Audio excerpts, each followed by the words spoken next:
l'État va augmenter son budget en matière de carburant. N'oubliez pas que l'État est le premier consommateur de carburant. Donc les quantités actuelles dans le budget actuel ne pourront plus être satisfaites par les montants à partir du 1er juillet. Donc l'État aura déjà, par rapport à son budget et à ses moyens, une perte.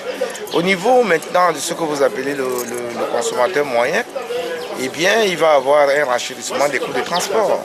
Parce que le consommateur moyen des carburants, consommateur direct ou indirect, effectivement, son budget va déséquilibrer. Tous ceux qui ont pu mettre en place des budgets pour l'année 2014 vont revoir ces budgets à la hausse à cause de l'impact que va apporter le prix du carburant.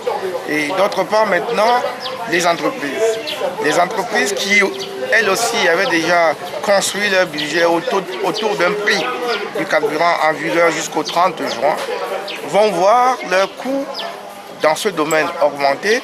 Et c'est à partir de ce moment que l'État va se rendre compte qu'il va perdre pour chaque 100 francs en plus sur le litre dépensé par rapport au coût au 30 juin, l'État perdra 38,5% en matière d'IS. Parce que les charges des entreprises vont augmenter. Mais on a toujours dit que si le gouvernement augmente le prix du carburant, ce serait une très très mauvaise affaire.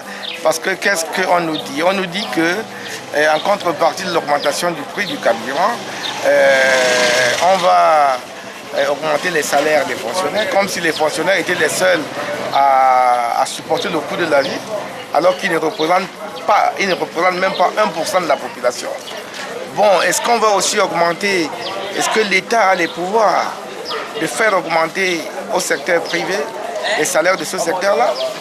Je ne pense pas. Si c'est le cas, alors ces différents secteurs de l'économie n'avaient pas prévu le renchérissement des coûts de leur personnel. Il fallait appliquer le principe « un tien vaut mieux que deux tu l'auras ». On nous dit on va diminuer les impôts, les taxes, tout ce qu'on veut. Mais c'est toujours des compensations, c'est toujours des pertes de recettes qui s'appellent aussi des subventions. Logiquement, l'État doit faire un budget rectificatif parce qu'en prévision des recettes inattendues de l'augmentation du prix du carburant, qui, selon les subventions, devrait être à peu près de 150 milliards, ça veut dire que l'État est obligé de faire un budget rectificatif à concurrence de 150 milliards.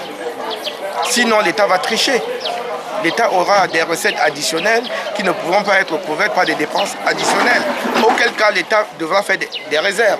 Et si l'État fait des réserves, vous connaissez le sort des réserves dans nos États, toutes ces réserves, pratiquement 50%, iront au Trésor français. Donc c'est une mesure, à mon sens, complètement inutile, dégueulasse, et ça manque de courage. Ça manque de courage politique et c'est une mesure honteuse.